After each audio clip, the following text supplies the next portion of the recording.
Welcome back, true believers and spectacular Spidey fans, to another Spider-Man Homecoming related video. That's right, I know, with all the Spider-Man PS4 videos that I've been doing recently, a lot of you have wanted me to been doing a lot of variety on the channel in regards to Spider-Man Homecoming, also the cartoon, which I said in my New Year's resolution video that I made that I would start doing more of those. It's just with all the recent updates and kind of, little tidbits of speckles of stuff for Spider-Man PS4. Of course, that is my #1 focus right now on the channel is Spider-Man PS4. That's what this channel is based on. That's what the Spidey Squad was based on. And that's what I can hopefully do to make you and have the wait for that game be less miserable and more bearable for all of us to enjoy. Now, in regards to all my other videos for Spider-Man Homecoming and the cartoon, I'm going to be doing more Homecoming videos and then going into the cartoon. But that's why the Spidey Squad is here, everybody. If you want to see a lot of totally freaking awesome Homecoming videos, please go to and subscribe to It's That Guy. I'm going to link his videos in the description in regards to Spider-Man Homecoming. He does such a great job analyzing and theorizing about different things. Like, for example, he thinks, will there be a final swing in Homecoming? I sure hope there is. So please watch his videos. All of his videos are amazing. As well as all the other Spidey Squad members. They are just incredible. So, with Spider-Man Homecoming, there have been so many memorable sequences in all of the movies. Of course, with Spider-Man 1 and 2, the Raimi trilogy, the final swings in those movies were amazing, especially the first movie's final swing. That's just iconic. The whole burning building sequence where Spider-Man's dodging the Razor Bats, that was amazing. The train sequence and the bank fight in Spider-Man 2, totally awesome. Eddie Brock turning into Venom, Spider-Man 3, whether you liked it or not, that scene was really cool. Sandman becoming Sandman, being grown from the sand, was really emotional to see. And as well as Harry Osborn and Peter fighting across New York City near the beginning of the movie, which was really cool.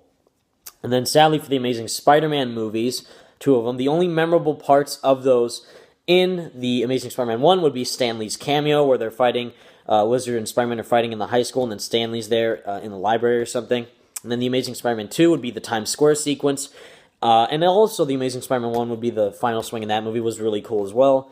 Again, the Amazing Spider-Man 2, the Times Square sequence, and also maybe the Rhino fight, even though there wasn't even a fight, it was just like the last cut, and also Gwen's death. That was really bold that they did that in that movie, even though they had Green Goblin in there just for killing Gwen, but I think that scene deserves some props, how they handled it. So, for Homecoming, we have Vulture, more than one Shocker, Donald Glover might be playing the Prowler, and then the Tinkerer. So, in regards to iconic moments, again, for not just for the villains of Spider-Man Homecoming, but for Spider-Man himself, as well as, again, this is the first ever Marvel Studios Spider-Man movie. Before, they were just Sony products that it was a licensed character from Marvel, but Sony were the ones who made the movies. This is Marvel's first ever Spider-Man movie. Marvel Studios in the cinematic universe with Iron Man. That's why a lot of people, for some reason, like, oh, it's just Iron Man 4, babysitting Spider-Man. We've had 5 Spider-Man movies just by Spider-Man himself. I think it's time that we have at least one other hero within this universe to play around with, and that of which being Iron Man. Robert Downey Jr. and Tom Holland play together really well. Watch Civil War if you don't know the chemistry that they have together. It was a really great scene in the bedroom in Civil War where they're talking together. That was pure gold. So in this time, if they're going to suit up and fight Vulture and the Shockers and maybe Tinkerer together, that's going to be awesome. And again, compared to the train sequence, and now we have this boat sequence, this yacht sequence in Spider-Man Homecoming where Spider-Man looks like Jesus trying to hold the whole ship together, as well as the iconic moment where the Avengers, or the guys in the Avengers masks, are robbing the bank, or robbing an ATM. That's literally taken right out of a comic book and posted right into a movie. I'm going to put these edits in the video after I'm done talking so you can know what I'm talking about. But there's so many iconic moments that they can put in from the comics directly and onto the screen. They did that in the trailer with the thugs robbing the ATM machines. Vulture coming down, that's a really cool shot to see too. And obviously with Vulture, this is the first, quote-unquote flying enemy that we've had. You could say Electro and also Green Goblin.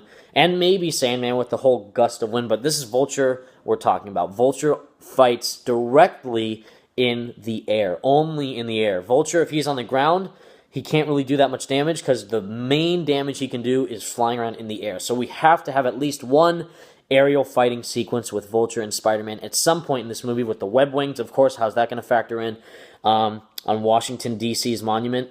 Why is he there? Field trip maybe, but why specifically? Maybe for Vulture, who knows? That's going to be really cool to see. That whole scene where Tom Holland is running into a building, but before it's like it explodes, like this whole shop just explodes. That's also taken directly from an Ultimate Spider-Man comic. It's just that this time, luckily, he's outside of the burning building instead of inside, which is really cool. And also, of course, Liz Allen for Homecoming, trying to get a date for the dance, because there is a comic book series directly called Spider-Man Homecoming, but as we know, that comic book series is not tied in to the movie whatsoever.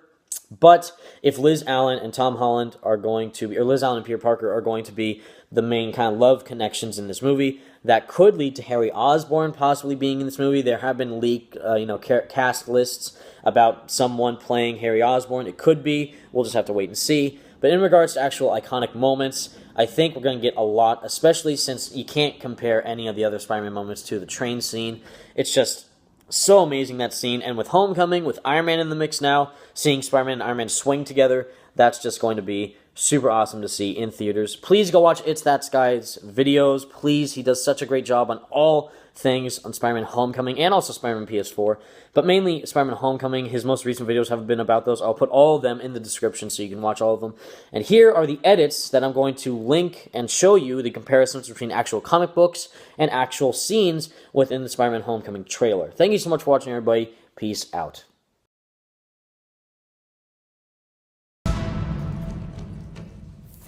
What's up, guys? Wait a minute. You guys aren't the real Avengers. I can tell Hulk gives it away.